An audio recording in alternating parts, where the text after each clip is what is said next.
Aujourd'hui, nous allons parler de l'alimentation des monogastriques, la volaille. Salut les amis, j'espère que vous allez bien. Bienvenue sur ma chaîne. Si c'est pour votre première fois, alors je vous invite à vous abonner si cette thématique vous intéresse et activer la cloche de notification pour ne pas rater des vidéos de chaque nouvelle vidéo qui sort par là. Comme chez les polygastriques, c'est-à-dire les ruminants, il existe deux méthodes générales pour alimenter vos sujets.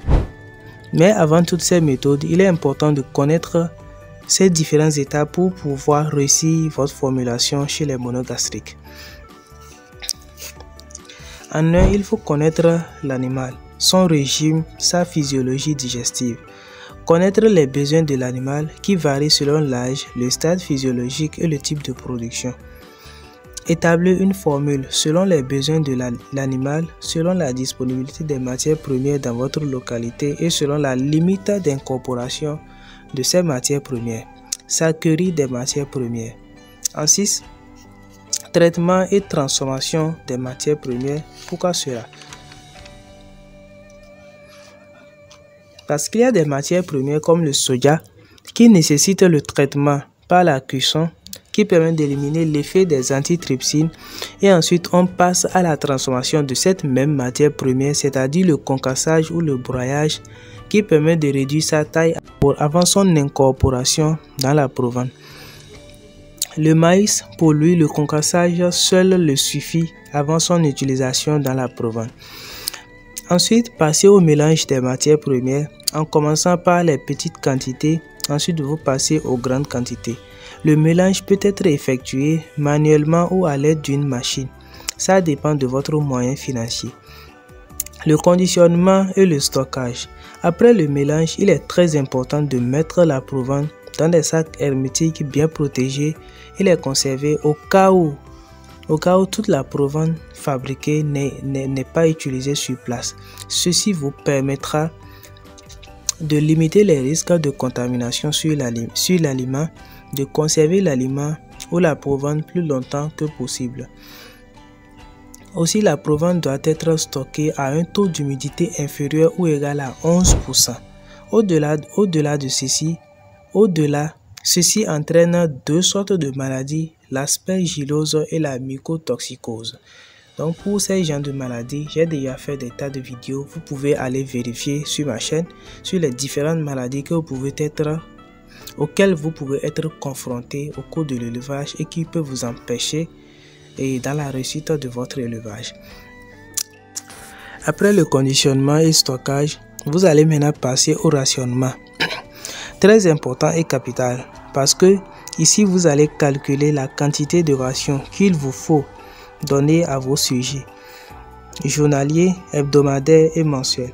Vous pouvez ne pas me croire, mais cette étape est très importante et fait partie des critères qui vous permettront de rentabiliser votre élevage. Voici ainsi les différentes étapes que tout éleveur voulant établir ou bien voulant fabriquer de la provende dans sa ferme d'élevage devrait normalement connaître pour réussir sa formulation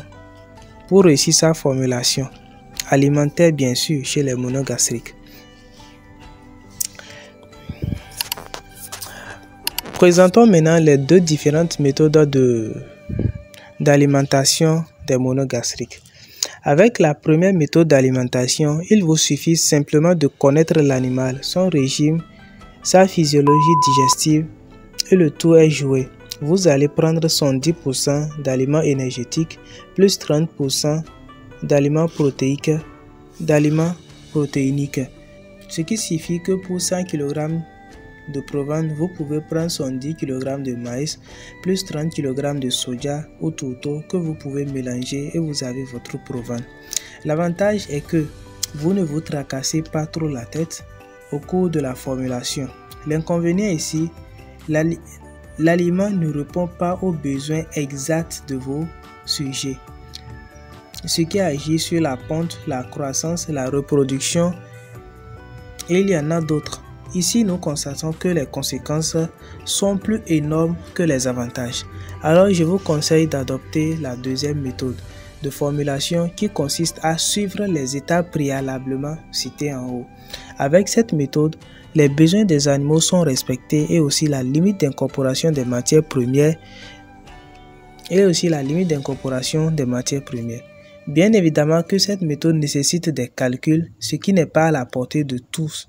Alors, pour ceux-là qui ont des difficultés à établir des rations ou proventes pour vos poulets, écrivez-moi en commentaire, je me ferai un plaisir de vous envoyer un document PDF que j'ai rédigé sur l'alimentation des poulets et autres.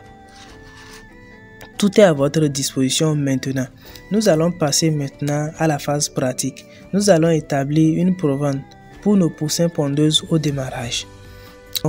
Le régime, nous savons que nos sujets sont des omnivores. Pour les besoins, les poussins pondeuses au démarrage ont les besoins ci-après. 2600 à 2800 kcal d'énergie métabolisable par kilogramme.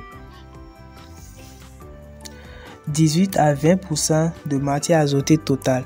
0,85% de lysine, méthionine plus cystine 0,95%, calcium 0,97%, phosphore 0,40%.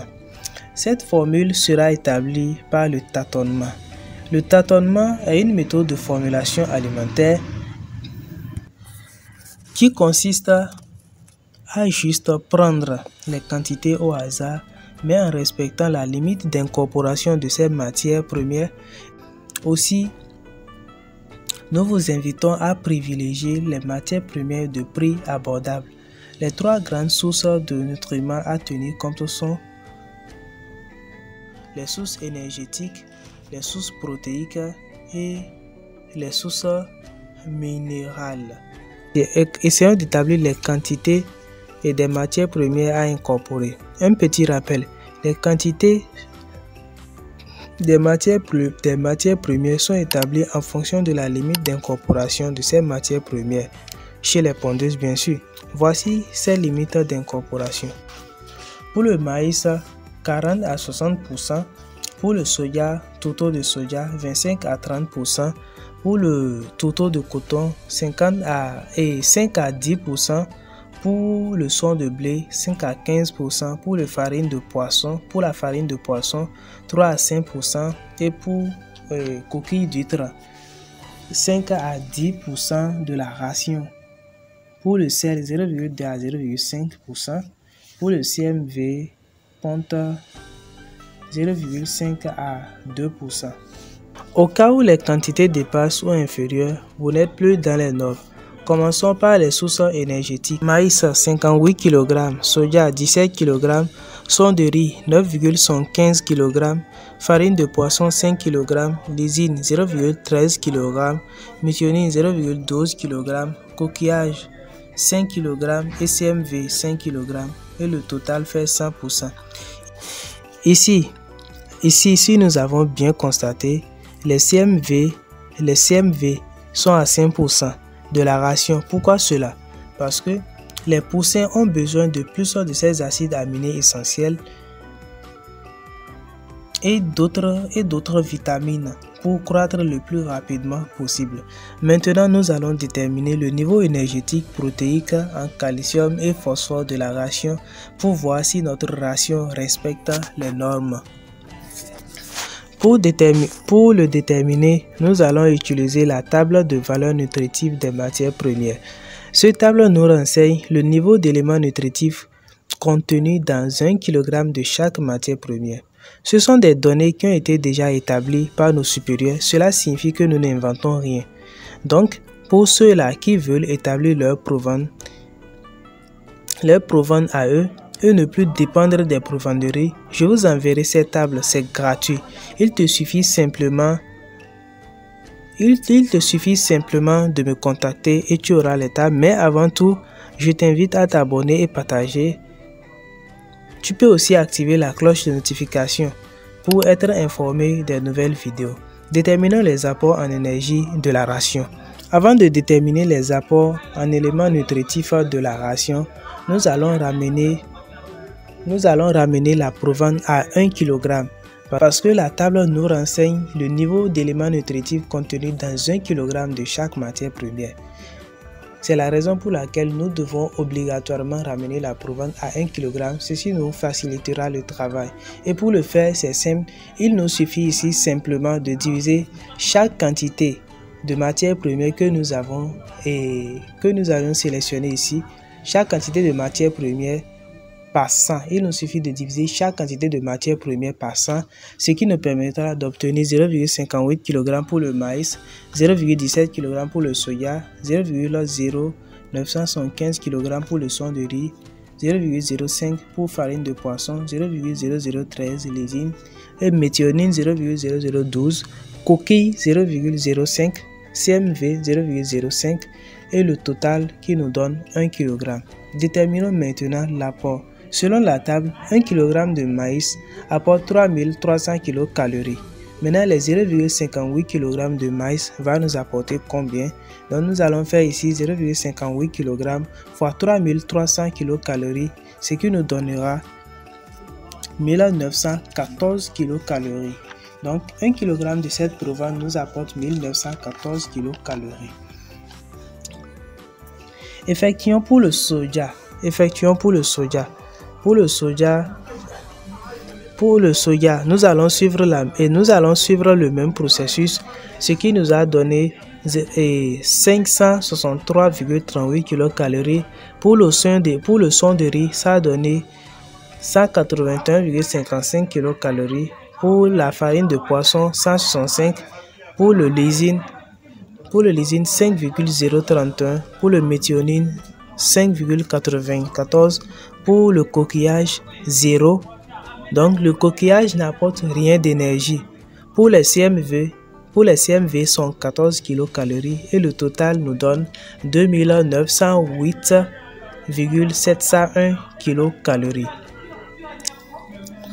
Déterminons les apports pour les protéines. Selon la table, 1 kg de maïs apporte 9,7 g de protéines. Maintenant, les 0,58 kg de maïs va apporter combien comme protéines? Apport en protéines des 0,58 kg de maïs est de 5,626 g de protéines. Donc, nous allons déterminer pour le soja ainsi de suite. Pour le soja, ça fait 0,46 g. En suivant le même processus comme pour le maïs, pour le son de riz, 0,6825. Pour la farine de poisson, 3,135. Pour le lésine, 0,12428. Pour méthionine, 0,0704. Pour le coquillage, 0 toujours. Le coquillage n'apporte rien de protéines. Pour les CMV, 2,1. Et après avoir effectué le total, on se retrouve à 18,19 822 de protéines que la ration apporte. Généralement, quand les apports en énergie et en maths sont couverts, on dit que la formule est bonne. Mais il est conseillé d'aller vérifier les autres, comme les lysines, les méthionines, les calcium et phosphore. Pour la vérification, procédez par le même processus qu'on a fait pour l'énergie et les protéines. Ensuite, vous faites la somme. Après la somme, nous allons maintenant comparer les normes et les apports. Voici les normes.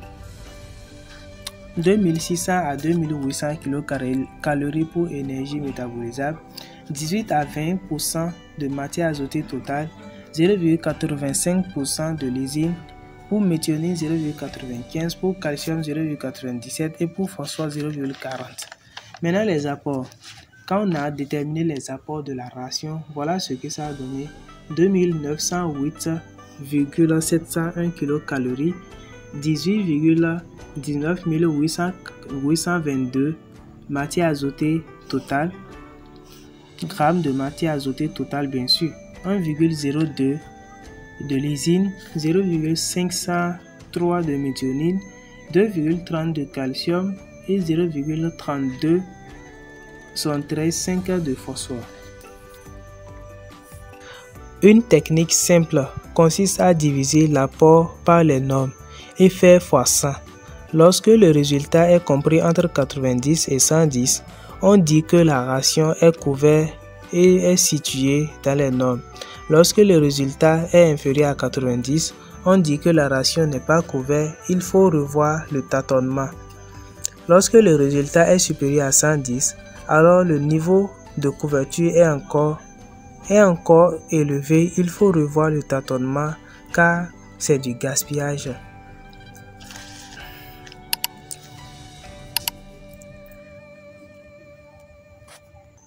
Voici pour l'énergie.